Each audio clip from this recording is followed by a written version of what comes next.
Palavra de Deus no livro dos Salmos. Nós estamos nessa tão intensa campanha buscando o avivamento.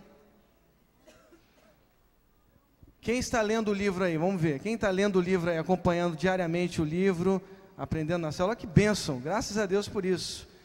Você tem percebido com a leitura que o autor tem trabalhado muito a unidade, a comunhão. Se alguém tiver o livro aí, eu vou precisar de... Opa, um convertido aqui em nome de Jesus, olha que benção. Vou mostrar algumas coisas aqui. Queria que você abrisse lá no Salmo 133. Nós vamos falar, como falamos no domingo passado, sobre comunhão. Gente, eu vou fazer o seguinte, eu vou pedir que alguns jovens também ajudem. Adolescentes, jovens, adultos, quem está respirando, que puder ajudar aqui, para poder sentar aqui, que tiver com calça jeans, melhor ainda, só para a gente poder colocar mais pessoas aqui dentro do templo. Tem muita gente lá fora, e a gente queria abrigar bem, com conforto, todas as pessoas, né? E vocês também estão bem confortados aqui também, né? Está aqui na frente, que benção. Então, ó, alguns lugares aqui, cadê o pessoal da recepção? Alguns lugares aqui, também tem aqui na frente, 2 lugares aqui, ali mais 3 lugares, pode ir colocando mais pessoas. Tem 2 lugares lá atrás, ó, Cacum, tem 2 lugares lá atrás ali, ó. Quem está com lugar aí do lado, levanta a mão aí, só para a gente colocar as pessoas. Aí, ó, pode, olha lá, ó. Ótimo. Salmo 133. Nós não vamos ler agora, primeiro nós vamos falar com Deus mais uma vez. Eu queria que a gente orasse cantando agora, será que a gente pode? Fazer uma oração cantada, aquela música assim, tua presença é real. Nós vamos orar ao Senhor, louvando a Deus com essa canção. É muito fácil ela, é sol maior, viu? Todo mundo aí. Tem alguém para ajudar aí?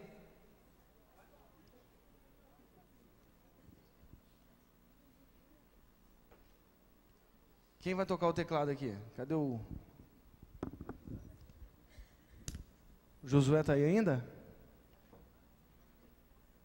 Som. Você vai cantar, Jennifer? Então nós vamos cantar junto com a Jennifer aqui, e nós vamos cantar essa canção como se fosse a nossa oração nesse momento, né? Nós vamos cantar uma vez só a canção, como se nós estivéssemos orando, falando com Deus sobre a presença dele que é tão real em nosso meio, amém? Tua presença é real. Todos juntos. Aqui neste lugar. Vamos orar, vamos falar com Deus. Tua presença é real. Faça essa oração também. Aqui neste lugar. Você pode orar assim? Tua presença é real.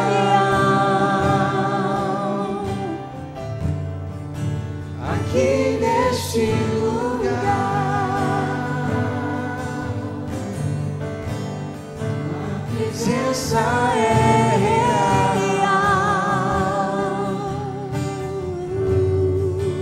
Aqui neste lugar,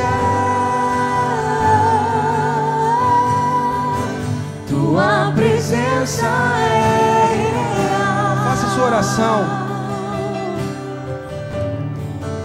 Aqui neste lugar. Então eu louvarei. Então eu adorarei.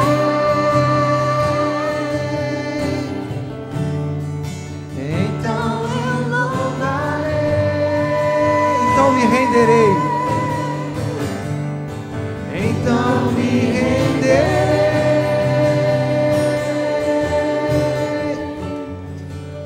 totalmente a ti. Então eu louvarei de novo, então adorarei. Então adorarei. No teu coração é essa verdade? Louvarei. Então me renderei.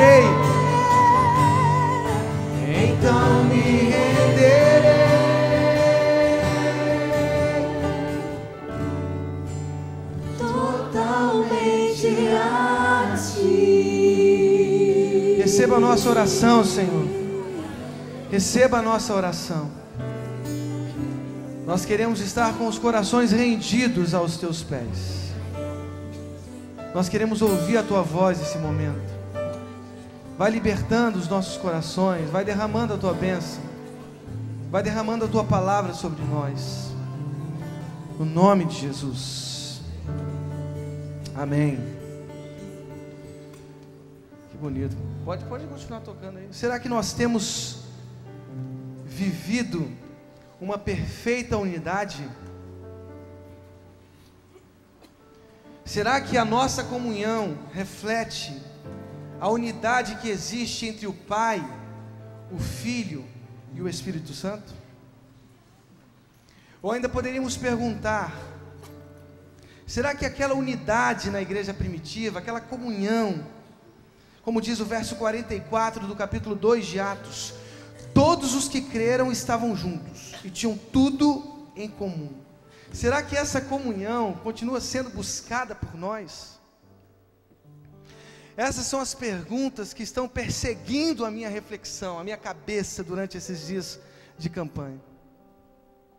Aliás, o próprio título, lá no título do livro, olha aí, coisa interessante. Nós temos uma frase que diz: uma jornada para toda a igreja, na direção da unidade e comunhão, que glorificam a Deus.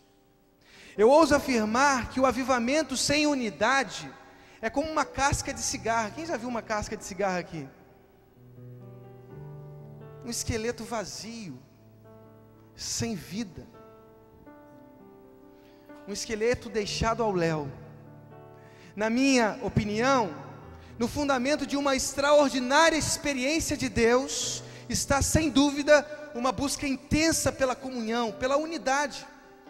E é por isso que eu escolhi o Salmo 133. O Salmo 133 revela para mim uma das mais profundas percepções de um autor sobre a comunhão, sobre a unidade. Olha o que diz o Salmo 133. Oh, como é bom e agradável viverem unidos os irmãos. É como óleo precioso sobre a cabeça, o qual desce para a barba de Arão, e desce para a gola de suas vestes. É como o orvalho de Hermon, que desce sobre os montes de Sião. Ali ordena o Senhor a sua bênção e a vida para sempre. Vamos ler novamente? Oh, como é bom e agradável viverem unidos os irmãos.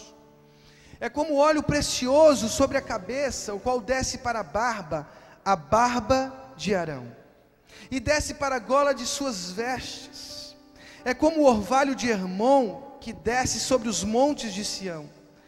Ali ordena o Senhor a sua bênção e a vida para sempre. Amém, amém. Você pode receber essa palavra? O livro dos Salmos faz parte da terceira parte da Bíblia hebraica, o nosso Antigo Testamento. Quando nós olhamos para a Bíblia hebraica, para a Bíblia dos judeus, o nosso Antigo Testamento, nós percebemos uma estrutura tripartida, 3 partes.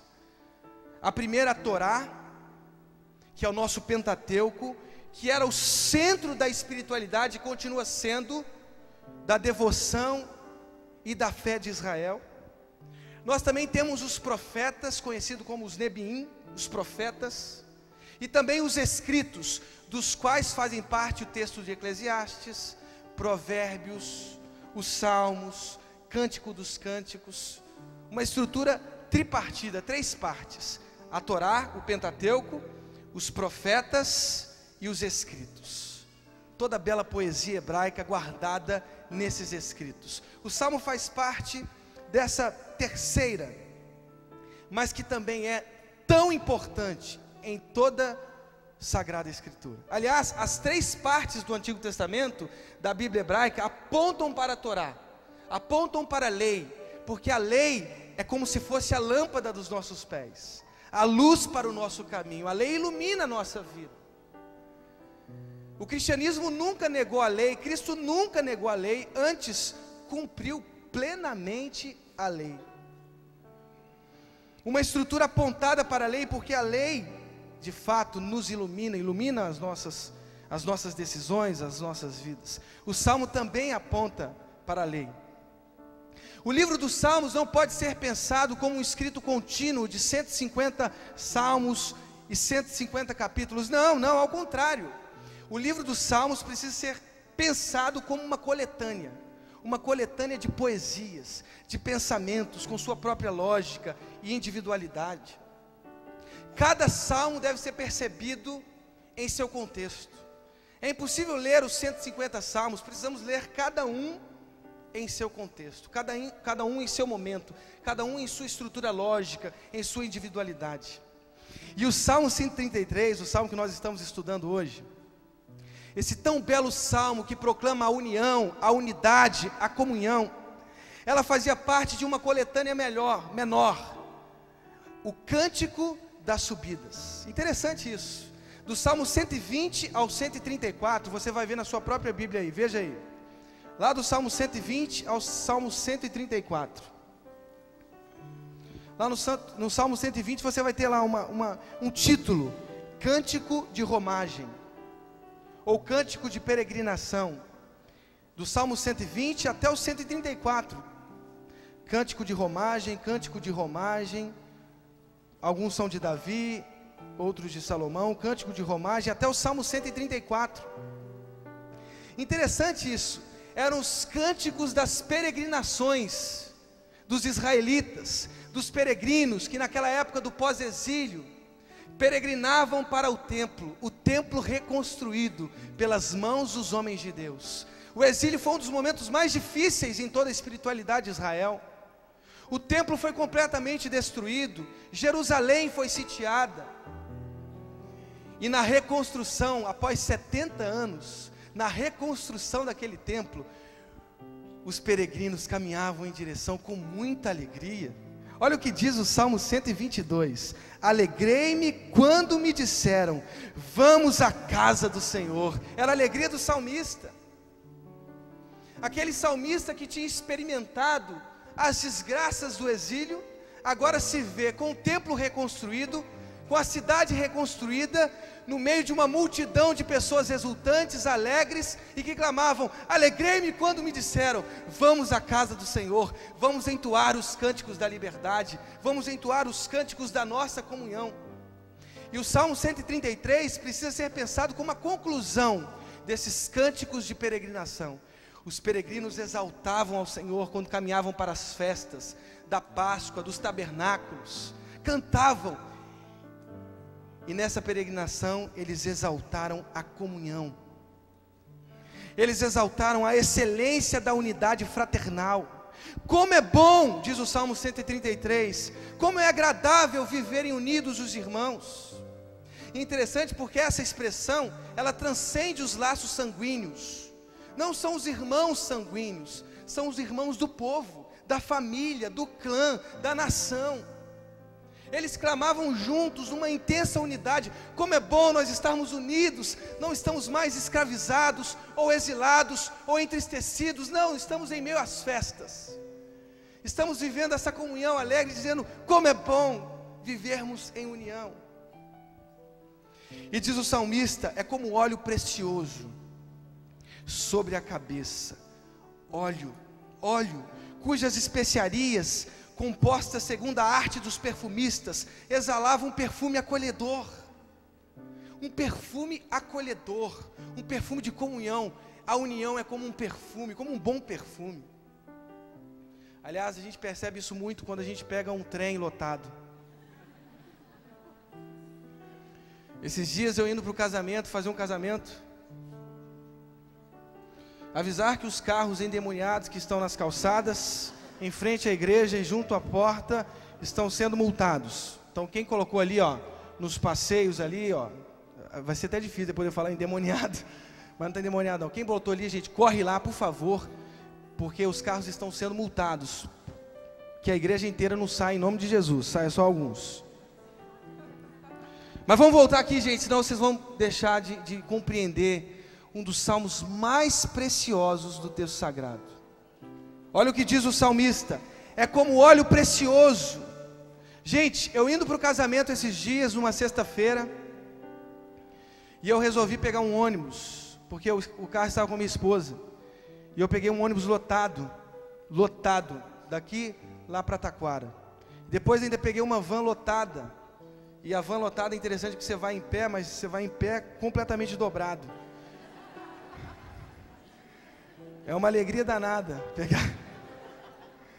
pegar uma van lotada. É uma coisa muito... Se você não pegou, faça isso. É uma experiência incrível, dignificadora, né? Como é bom ser brasileiro. Amém, gente? Amém? E a Copa do Mundo está aí. Glória a Deus. O cheiro daquele... Meu Deus do céu. As pessoas voltaram do trabalho e as pessoas voltam com o desodorante vencido, né? E aquele cheiro, meu irmão, vou dizer uma coisa, se o inferno tem cheiro, é aquele cheiro que eu senti ali. É uma desgraça. Eu percebi como o salmista adorava os perfumes. E ele compara a comunhão aos perfumes, ao óleo derramado sobre a cabeça de Arão, que exalava um perfume acolhedor. A comunhão é como um perfume, gente. Olha que coisa linda. Ao contrário dos tristes rompimentos narrados na palavra de Deus, por exemplo, a separação de Abraão e Ló. Que tristeza. Do tio e do sobrinho. Também ao contrário de uma separação terrível entre irmãos gêmeos, Esaú e Jacó. Tiveram consequências terríveis esses rompimentos. Ao contrário dessas perspectivas de rompimento e de separação, ao contrário de tudo isso, o salmista proclama a comunhão, como óleo precioso sobre a cabeça de Arão. É o que diz o Salmo 133. Mas o salmista também compara a comunhão como o orvalho de Hermon. Olha o que diz o Salmo 133, é como o orvalho, verso 3, do Hermon, que desce sobre os montes de Sião. Ali ordena o Senhor a sua bênção e a sua vida para sempre. É preciso entender o verso 3, para captar a grandiosidade da expressão do salmista. O Monte Hermon se localizava no extremo norte de Israel. Olha isso. E esse monte era muito conhecido por causa dos efeitos de seu orvalho. O Monte Hermon era muito alto e o seu cume era coberto de neve. E o pesado orvalho que descia do cume regava toda a região, fazendo com que toda a terra se tornasse frutífera e produtiva. Olha que coisa interessante, o Monte Hermon. Do Monte Hermon desciam os orvalhos que tornavam as terras frutíferas. Para Mauro Mester, o contraste entre Hermon e Sião é extremo, porque se o Monte Hermon representa a vida, a frutificação, a vida frutífera, Sião é o contrário. Sião é nos limites do deserto. Sião se localizava no sul de Israel, e para além dele, deserto, morte, sequidão. A partir do sul, só terra seca, sem vida. Enquanto a região do Hermon era uma região frutífera, por causa do orvalho, a região do Neguev, que era a região para além do Monte de Sião, era uma região pobre, infrutífera. Agora olha que coisa interessante. Por mais que esses dois montes, o Monte de Hermon, frutífero, e o Monte de Sião, estivessem completamente distantes, eles eram ligados por uma coisa. Nós não podemos deixar de observar aquilo que os une. Existem pessoas que se separam por pequenas coisas e acabam se esquecendo das coisas que nos unem. Os dois montes eram unidos pelo Rio Jordão. Olha que coisa linda isso, gente. E eu vou te explicar por quê. Uma das fontes do Rio Jordão, o Rio Jordão cortava do norte ao sul de Israel. Uma das fontes era um ribeiro chamado Banias, que nasce no Monte Hermon. Olha que coisa interessante. Os orvalhos do Hermon abençoava até mesmo as áridas e causticantes regiões ao sul do Monte de Sião. O salmista diz é como o orvalho de Hermon que desce sobre os montes de Sião. Ali ordena o Senhor a sua bênção e a vida para sempre. O salmista está dizendo que a comunhão é tão importante, tão preciosa, que exala um perfume acolhedor, diferentemente dos ônibus lotados às 18 horas na cidade do Rio de Janeiro. É tão preciosa a comunhão, que é como os orvalhos de Hermon que descem e trazem vida até para os montes mais longínquos, como o monte de Sião, que não possui vida, que é deserto, que é morte. Não há limites para a comunhão, não há limites para Deus, através da comunhão de uma igreja. Através da comunhão de uma igreja, Deus pode transcender qualquer limite geográfico, étnico, de cor, qualquer que seja, através de uma comunhão perfeita, de uma unidade perfeita, tal como temos lido, através do livro do Gregory Frizel, Liberando o Fluir do Avivamento. Deus pode usar uma igreja, através dessa comunhão, para abençoar o mundo inteiro. E essa comunhão vai ser tão doce entre nós, irmãos, que vai exalar um perfume tão especial, tão maravilhoso, que de nós vai sair um orvalho tão acalentador, tão vivificador, que as pessoas que estão ao nosso redor virão aqui para ver o que está acontecendo nessa igreja. É a comunhão, é a unidade, é o amor entre os irmãos, é como o orvalho que desce do monte Hermon e alcança os montes mais longínquos, as regiões mais desérticas. Nós levaremos vida e vida ao coração, aos corações mais desérticos ao nosso redor, a nossa comunhão. Mas o que pode quebrar a beleza dessa comunhão, gente? Quantas horas são? O que pode quebrar a nossa comunhão? O autor, e você vai ler essa semana, ele percebe algumas coisas que são importantes, que nós precisamos nos atentar, para que essa comunhão tão linda entre nós não se quebre. O que pode quebrar a comunhão de uma igreja? O que pode quebrar esse cheiro tão suave de um perfume? O que pode desfazer esse orvalho tão precioso que traz vida, segundo o autor? Críticos hipersensíveis. Sabe aquelas pessoas que criticam tudo, gente? Aquelas pessoas que têm uma técnica apurada de perceber os problemas. Eu acredito que as críticas são fundamentais para o crescimento, inclusive para o autocrescimento. A autoavaliação é uma coisa fundamental para a gente crescer. Mas, queridos, quando isso se torna uma coisa doentia, quando isso se torna uma coisa crônica, isso pode prejudicar uma igreja, isso pode prejudicar uma célula, isso pode prejudicar um ministério. Pastor, eu estava lendo aqui o boletim e percebi que essa crase foi usada de maneira indevida. Irmãos, quem aqui nunca usou a crase? Eu não sei quem inventou isso, mas quem aqui inventou a crase? Quem nunca usou a crase de maneira incorreta? Se você ler com critérios o boletim, e até aquilo que você escreve, você vai perceber um monte de erros gramaticais. Se você se observar falando, você vai ver que você fere a gramática o tempo inteiro. E glórias a Deus, queridos, o português é nosso, não é da gramática. O português é construído por nós, é construído pelo povo. Eu não creio nessas gramáticas fixistas, escravizadoras, que destinam para nós o falar correto. Nós falamos corretamente, é nós, é nós. Amém? É nós. Nós somos nós, pô. Se você for muito criterioso, você vai perceber erros em tudo. Pastor, hoje o púlpito não foi colocado de maneira central, alguns centímetros. Queridos, deixa o púlpito aqui ou ali, qualquer lugar. Queridos, o que importa não é o local do púlpito, é o que sai dele. É a palavra que sai do púlpito, é a palavra transformadora, renovadora. Queridos, se nós formos muito críticos, nós não sobreviveremos, nem a nós mesmos. É insuportável me suportar. Não é verdade? Se a gente for criterioso e olhar no espelho, nós vamos perceber tantas incoerências, tantos problemas. Queridos, os críticos virulentos, eles não fazem absolutamente nada para o crescimento de uma igreja. Eu já percebi que quem critica demais acaba não fazendo, porque fica o tempo todo criticando.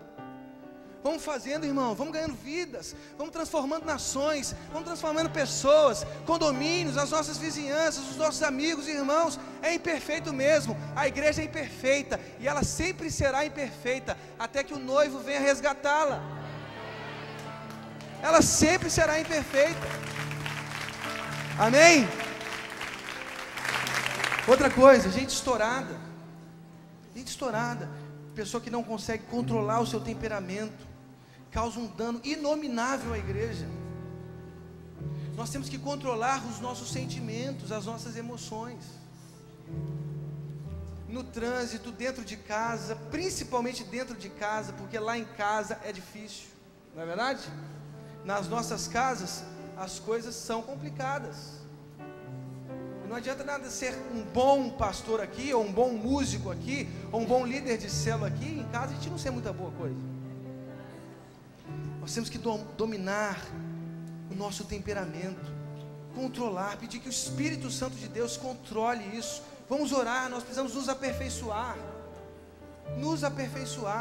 Esses dias eu fui viajar, e eu cheguei num local, naquelas salinhas, que você come de graça, eu esqueci o nome no aeroporto, sala VIP, me colocaram lá, eu falei, glória a Deus, fiquei tão feliz com essa sala, nunca participei dessa comunhão tão bonita, comunhão linda, sala VIP no aeroporto. Queridos, uma pessoa ficou tão nervosa que queria atacar o outro dentro da sala VIP, porque o bebê dele estava dormindo, o bebê não, uma criança de quase 50 anos, que ele achou que era bebê, ele colocou dormindo em 20 cadeiras, todo mundo em pé, e a criança, sem escrúpulo, cara, né, um pouco de entendimento. Mas o cara foi falar com ele, sua criança está dormindo em muitas cadeiras. O cara não gostou, quase violentou o outro. Começou uma briga feia. E eu vendo aquilo ali, o que eu faço? Eu vou orar, porque se eu entrar no meio eu apanho. Eu vou ficar aqui orando. Derrama a tua graça lá, Deus, vai de encontro. As pessoas que não controlam os seus temperamentos, aqui na igreja a gente precisa controlar o nosso temperamento. O líder tem que servir com humildade, tem que tratar com humildade, com carinho. Você não é Hitler, você não é... Gente, você não é Mussolini, você é um pastor de vidas, um homem cheio do Espírito Santo de Deus. Você tem que tratar com carinho, com dignidade, humildade. Você é um líder construído e forjado por Cristo, que se fez servo. Juízes mais santos do que os outros. Já viu gente assim, que se acha mais santo que todo mundo? É difícil conviver com essas pessoas, porque Deus fala com ela o tempo todo, através de sonhos, através da voz audível, através de animais que vêm trazer notícias para elas. Queridos, eu acredito que Deus fale, mas calma aí, seja um pouco mais humilde. Talvez você esteja inventando muita coisa aí. Tem gente que não pode sonhar que já é resposta de Deus. Cuidado, porque os sonhos às vezes não são respostas de Deus, são construções do dia que você leva para a cama. Aí ele junta elementos completamente diferentes. Você já sonhou com coisas loucas? Eu já sonhei com gente que eu conheci há 15 anos atrás, que estava convivendo com uma que eu estou convivendo hoje. O sonho é essa mistura louca. Se você considera todo sonho uma resposta de Deus, você está perdido. Teve um cara que pegou a Bíblia, ele apontou o dedo, falou, Deus fala comigo. E ele estava triste.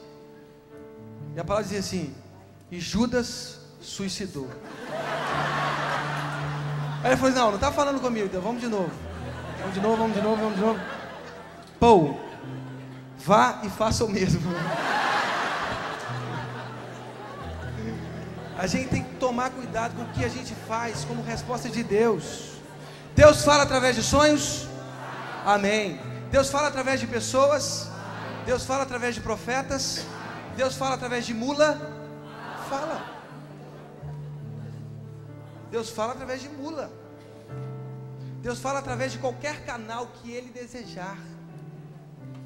Mas cuidado, vamos considerar, vamos pensar, vamos colocar biblicamente tudo que a gente ouve, para que a gente não faça de sonhos que são antibíblicos coisas bíblicas.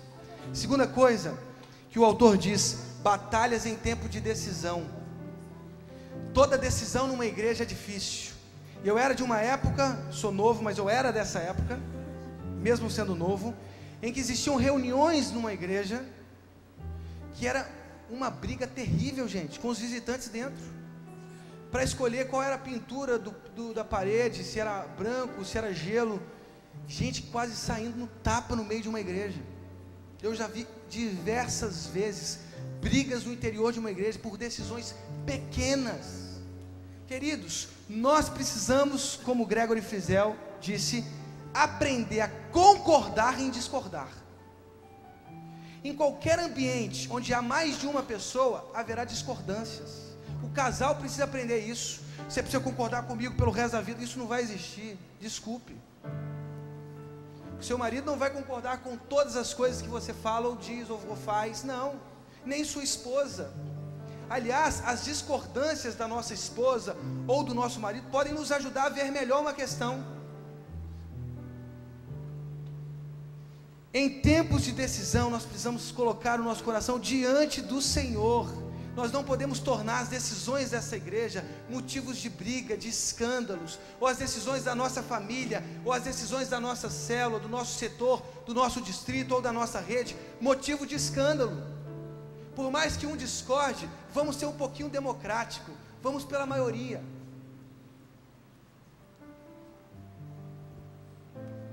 Será que nós temos perdido um pouco o nosso coração por causa disso? Terceiro, tempestades em copo d'água. Às vezes a gente faz, o autor cita, tempestades em copo d'água, coisas pequenas que se tornam motivo de escândalos. Nós vamos cantar hinos ou cânticos contemporâneos. Mas por anos isso rendeu diversos assuntos e diversas reuniões nas igrejas. Queridos, cantem os dois. Amém? Vamos cantar os hinos também, para agradar também as pessoas que já estão há mais tempo na igreja. E vamos cantar os cânticos mais contemporâneos e modernos, com exceção de alguns que falam da glória de Deus. Essa igreja tem que ser uma igreja de todos, da criança, do adolescente, do adulto, do velhinho, do idoso. Todos pertencem a essa igreja, e nós precisamos fazer com que essa igreja tenha tanta comunhão que cante todas as coisas para a glória de Deus. Não importa o ritmo ou como é feito, mas que se faça para a glória de Deus. A gente deve bater palma ou não? Cara, essa discussão demorou anos. Eu era adolescente ainda. As pessoas diziam para mim, não bata palma. E o salmista dizia, batam palmas todos os povos. Eu ficava assim, meu Deus, eu obedeço ao louco ou ao salmista? Quem gosta de bater palma, bata palmas. Glorifique a Deus. Quem não gosta, não bata. Dá para conviver numa igreja em que as pessoas, algumas gostam de bater palma, outras não. Eu, por exemplo, não gosto, eu já falei isso na juventude aqui no culto jovem, eu não gosto muito de bater palma, porque quando eu bato palma eu perco o ritmo do que eu estou cantando. Então eu prefiro ou cantar ou bater palma. Não consigo fazer as duas coisas ao mesmo tempo.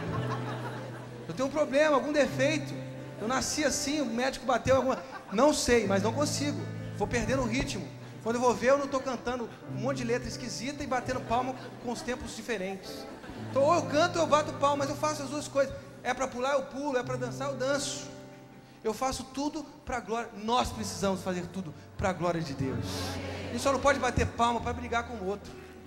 Eu vou bater palma porque eu quero bater bem perto do ouvido dele para ele entender. Queridos, isso é o sentimento de Cristo em nós? Isso é o sentimento de Cristo nas nossas vidas? Dá para conviver numa igreja onde a gente pode dançar ou não? As pessoas, algumas dançam, outras não. Gente, a igreja é uma coisa tão linda. É uma multiforme graça de Deus. Tem gente que vai pular, tem gente que vai bater palmas, tem gente que vai chorar, tem gente que vai... Queridos, mas se faz para a glória de Deus, amém. Vamos receber isso em nome de Jesus. Vamos incluir isso em nome de Jesus. Só não podemos ser preconceituosos. Às vezes nós pensamos, aquele que está pulando ali tem o Espírito Santo. Aquele que está batendo palma ali tem o Espírito Santo. Aquele que está orando alto ali tem o Espírito Santo. Aquele que ora baixo ali não tem Espírito nenhum. Que feio isso. Que preconceituoso. Às vezes o que está orando baixo está mais cheio do Espírito do que o que está pulando. E ao contrário também acontece. Nós não podemos forçar nada em ninguém. Que cada um seja ele mesmo. Se eu gosto de pular, eu vou pular em nome de Jesus, para a glória de Deus. Mas eu vou ficar paradinho aqui, eu vou ficar parado, mas para a glória de Deus, adorando o Senhor, através da minha maneira de ser e de viver. Outra coisa, territorialismo. Isso é terrível nas igrejas. Eu serei líder desse ministério para sempre. Ninguém vai tomar o meu cargo nessa igreja. Eu serei líder do ministério de louvor até nos céus. Quando eu chegar no céu, eu vou dizer: Deus, eu vou liderar o louvor dessa igreja. Cuidado, porque o último líder caiu e não voltou mais, hein? O último líder lá de música do céu caiu e não voltou mais. Nós temos que tomar cuidado. A gente tem que aprender a liderar, mas a gente tem que aprender também a ser liderado. Ser liderado, ter o nosso coração em liderança. Falar em línguas ou não, hoje é a questão do momento. Se você fala em línguas, aí do seu lugar, ore ao Senhor em línguas, sem problema nenhum. Se você não fala, você fica aí: então ele não tem o Espírito Santo porque ele não fala. Quem te disse isso? Qual texto sagrado te disse isso? Que a evidência do dom e do batismo no Espírito Santo é o falar em línguas. Qual texto que disse isso? Leia Atos, os 28 capítulos, e depois a gente conversa. Não leia só um capítulo não, hein? Não faça teologia de um capítulo não. Leia todos os momentos em que os crentes foram enchidos pelo Espírito Santo, os 28 capítulos de Atos. Agora, eu não posso negar falar em línguas. É bíblico. Eu não posso dizer assim: você agora fica calado, você está falando em línguas, você está entendendo. Não, é um dom como outro qualquer. E os cheios do Espírito Santo se expressam através dos dons. E mais, se expressam através do fruto do Espírito, que é a longanimidade, a benignidade, o domínio próprio, a mansidão. Contra essas coisas, queridos, eu vou te dizer uma coisa: não há nada que pode prevalecer.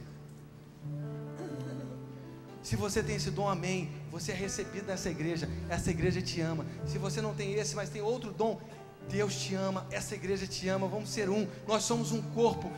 Cada membro faz uma coisa, cada membro executa uma coisa, para a glória de Deus, é para a edificação da igreja.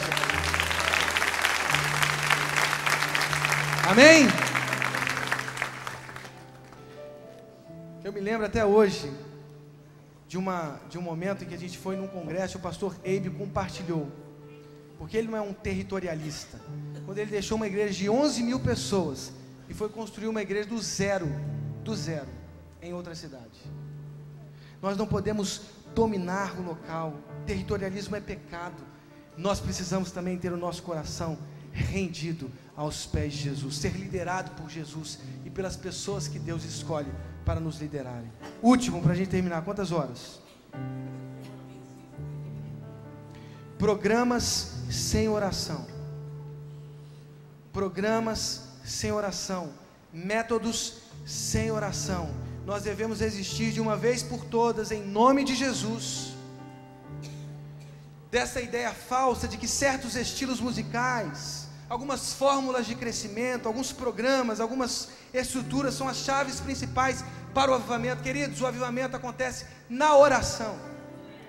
Nós ouvimos no congresso que nós tivemos agora, o Congresso da Visão, através daquele pastor tão abençoador, tão abençoado lá de Marília.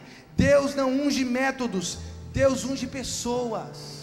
É a comunhão dos santos que oram e que buscam a palavra de Deus, que buscam a comunhão, a intensa experiência com o Espírito. Não é método X, Y, Z. Agora eu vou aplicar todos os métodos do G12 e eu vou ganhar o mundo. Eu vou aplicar todos os métodos do MDA, eu vou ganhar o mundo. Eu vou aplicar todos os métodos agora da Igreja com Propósito. Que você pode aplicar todos os métodos de todos os livros e bibliografias que você tem no seu livro. Mas se você não tiver o Espírito, a sua igreja não vai crescer. Mas se você tiver o Espírito, a igreja vai crescer sim, porque é uma igreja cheia da graça de Deus, cheia da verdade do Evangelho, cheia do poder de Deus, e nós vamos continuar crescendo sim, em nome de Jesus, porque nós somos essa igreja. Nós temos uma estrutura? Sim, ótimo, temos que ter. Qualquer instituição, qualquer igreja tem para se organizar, mas aqui a gente crê na oração, aqui a gente crê na experiência do Espírito, aqui a gente crê na palavra. Sem isso nós não temos absolutamente nada. Quando eu morava ainda em Belo Horizonte, eu participava de um ministério muito bacana, chamado Madrugada do Carinho, no centro da cidade de Belo Horizonte. Nós ficávamos a madrugada inteira evangelizando os mendigos, as prostitutas, a madrugada inteira. E antes de nós sairmos para as ruas da cidade de Belo Horizonte, nós nos encontrávamos na primeira igreja batista, na Praça Raul Soares, em Belo Horizonte. E eu me lembro que nós subíamos as escadas para o último andar da igreja, e lá nós orávamos, buscávamos o Espírito Santo de Deus juntos. E em cada andar tinha uma frase linda, linda, sobre oração. E uma das frases que mais me marcou nesse tempo foi: a igreja primitiva orava 10 dias, pregava 10 minutos e se convertiam 3.000 almas. A igreja moderna ora 10 minutos, prega 10 dias e 3 se convertem. Qual a diferença da igreja primitiva para a nossa igreja hoje? Falta de oração. Falta de oração. Nós precisamos nos unir em oração, buscando a palavra de Deus, buscando a santidade, buscando essa comunhão tão linda, e juntos, porque juntos somos melhores. Eu lembro dessa campanha até hoje, porque juntos somos melhores. O avivamento vai descer sobre uma igreja que vive a plena comunhão e a plena unidade de Jesus Cristo. Se essas coisas podem destruir nossa comunhão, então nós precisamos destruí-las nesse momento, para a honra e glória do Senhor Jesus. Está aqui o símbolo da união. Aqui, a ceia do Senhor é que expressa a nossa unidade. Eu esqueci a Bíblia lá. Fazendo um favor. Obrigado, viu? Na palavra de Deus, tem um texto muito conhecido, 1 Coríntios capítulo 11, que o apóstolo Paulo trabalha a unidade da igreja de Corinto. A igreja de Corinto era uma igreja cheia de divisões. O apóstolo Paulo: se vocês comem do pão e bebem do vinho indevidamente, vocês estão deixando de experimentar a coisa mais grandiosa do reino, que é a unidade. O que Paulo está combatendo ali naquele texto são as divisões na igreja. Porque lá uns se diziam de Paulo, outros de Apolo, outros de Cefas, outros de Jesus. Mas na ceia do Senhor, todos são de Jesus Cristo. Não há líderes. O nosso líder é Jesus. A cabeça da igreja é aquele que morreu numa cruz por nós. A Ele nós devemos toda a nossa honra, toda a nossa glória, toda a nossa adoração. Nós estamos unidos a Ele e aos que com Ele foram regenerados e transformados. A ceia do Senhor representa a unidade. Quando a gente come o pão, a gente está dizendo: eu vivo em plena comunhão.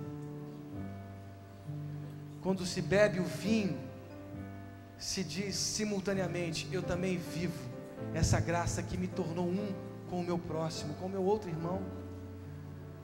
A ceia significa unidade, unidade.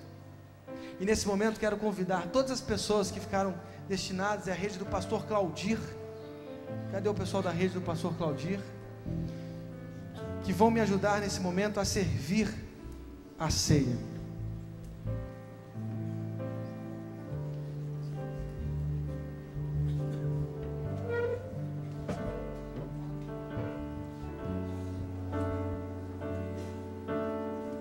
A rede do pastor Claudir está aqui hoje.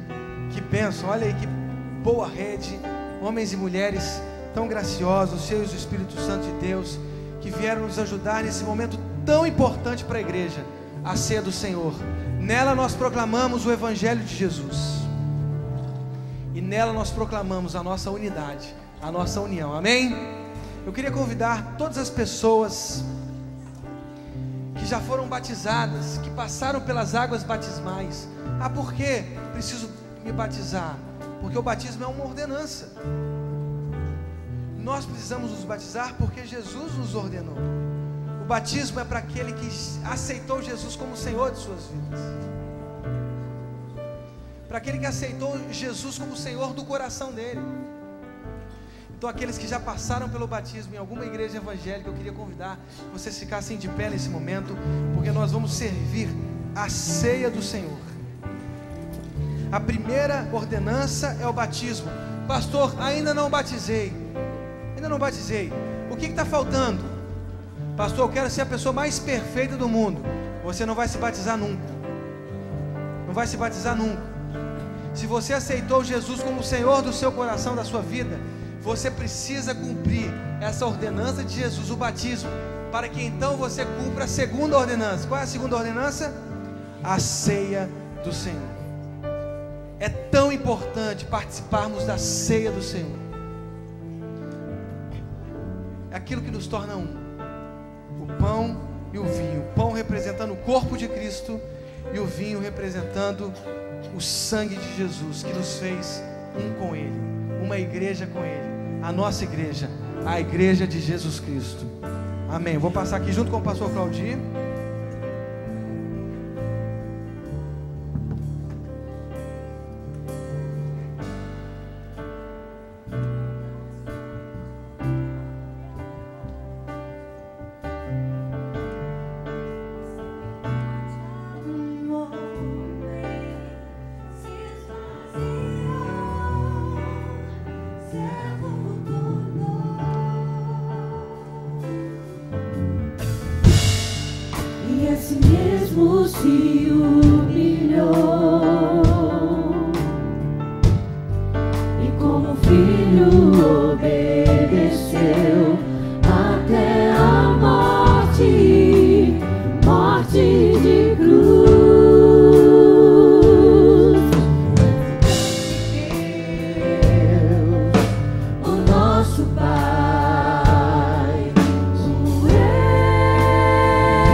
Você que recebeu, pode se assentar. Você que recebeu algum elemento, pode se assentar. Tá certo? Nome sobre todo nome. Nome sobre todo nome. Teu nome é Senhor. Maravilhoso conselheiro. Deus forte. Pai da eternidade. E príncipe da paz. Maravilhoso conselheiro, Deus forte, Pai da eternidade e príncipe da paz.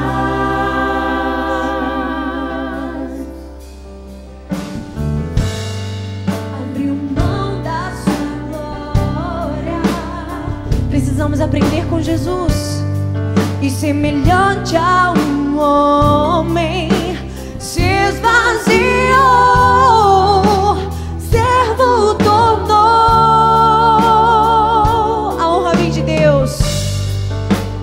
Mesmo se humilhou e como filho obedeceu até a morte, morte de cruz.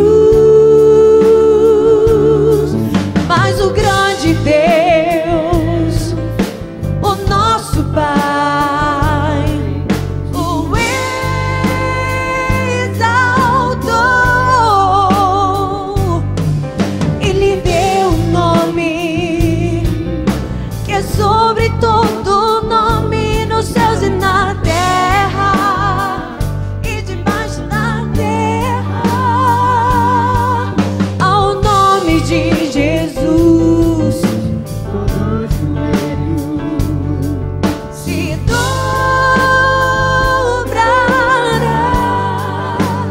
e toda língua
Esse é o teu Deus. Ele é conselheiro. Ele é um Deus forte, maravilhoso. Ele cuida de você. Ele renova as suas forças. E príncipe da paz, seu nome é conselheiro, Deus forte. E príncipe da paz, teu nome é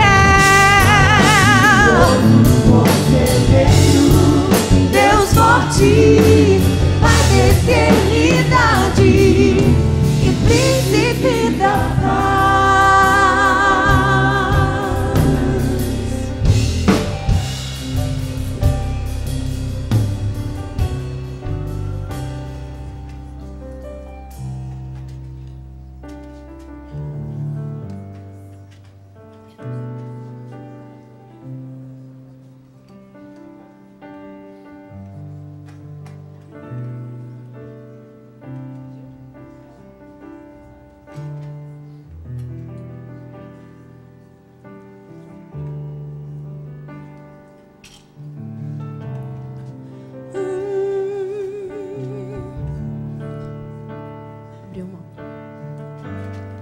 Abriu mão da sua glória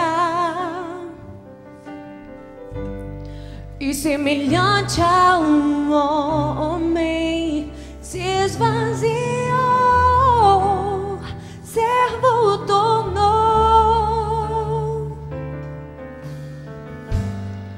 e a si mesmo se humilhou. E como filho obedeceu até a morte de cruz. E assim mesmo o nosso Pai o exaltou. Vamos ficar de pé? Vamos. Ele deu o nome. Vamos continuar adorando o Senhor. Que é sobre todo nome, no céu e na terra, e debaixo da terra, ao nome de Jesus, todo joelho se dobrará e toda língua confessará que Ele é o Senhor deste lugar, Ele é o Senhor da nossa vida, Ele é o Senhor da nossa história. Jesus, Jesus,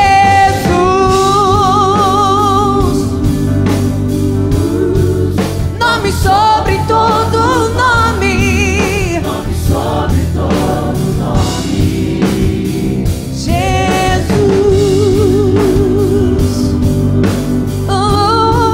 nome sobre todo nome, nome sobre todo nome. Teu nome é maravilhoso, conselheiro, Deus forte, o Pai da eternidade e príncipe da paz. Teu nome é maravilhoso, conselheiro, Deus forte, Pai da eternidade e príncipe da paz. Teu nome é conselheiro, Deus forte, Pai da eternidade e príncipe da paz. Teu nome é maravilhoso, conselheiro, Deus forte, Pai da eternidade e príncipe da paz. Glória a Deus. Glória a Deus. Porque eu recebi do Senhor o que também vos entreguei. Que o Senhor Jesus, na noite em que foi traído, tomou o pão. E tendo dado graças, o partiu e disse: isto é o meu corpo que é dado por vós.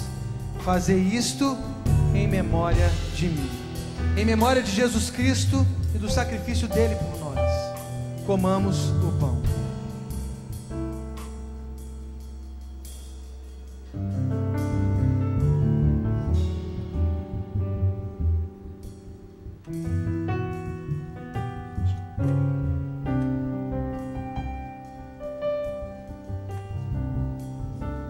Por semelhante modo, depois de haver ceado, tomou também o cálice, dizendo: este cálice é a nova aliança no meu sangue.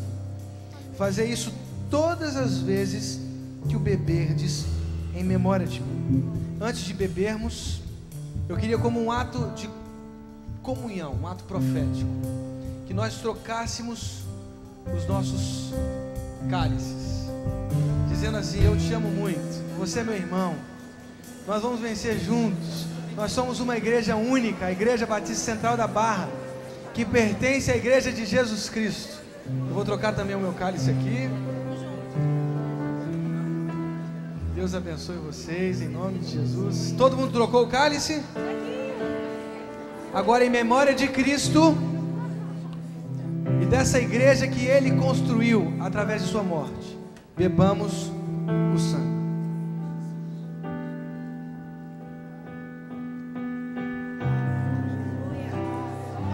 Glórias ao Senhor Jesus. Senhor Deus, como é bom estar aqui, como é bom fazer parte do Teu reino, como é bom fazer parte da Tua igreja, a Igreja de Cristo Jesus. Nós somos um, porque o Senhor nos fez um. Deus, nós queremos que essa igreja cada vez mais se encha e encha de discípulos Teus, que glorifiquem o Teu nome, que amem o Teu reino. Deus, nós queremos ser cada vez mais cheios do Teu Espírito. Nós queremos viver o avivamento. Nós queremos ver esse avivamento entre nós aqui na igreja. Aumente a nossa comunhão, Senhor. Aumente a nossa unidade, o nosso amor. Quebre aquilo que nos divide, em nome de Jesus. Ó Deus, que o Senhor nos una cada vez mais num único propósito: adorar o Teu santo nome. E é em Teu nome que nós oramos, no nome de Jesus. Amém e amém. Uma salva de palmas ao nosso Senhor quando Jesus estendeu a sua mão, glória a Deus. Quando Ele estendeu a sua mão para mim, eu era pobre, perdido, sem Deus, sem Jesus. Quando Ele estendeu as suas mãos para mim. Mais uma vez, vamos lá. Quando Jesus estendeu a sua mão, quando Ele estendeu a sua mão para mim, pega a tua mão e diga o que você é. Eu era pobre, perdido, sem Deus, sem Jesus. Quando Ele estendeu,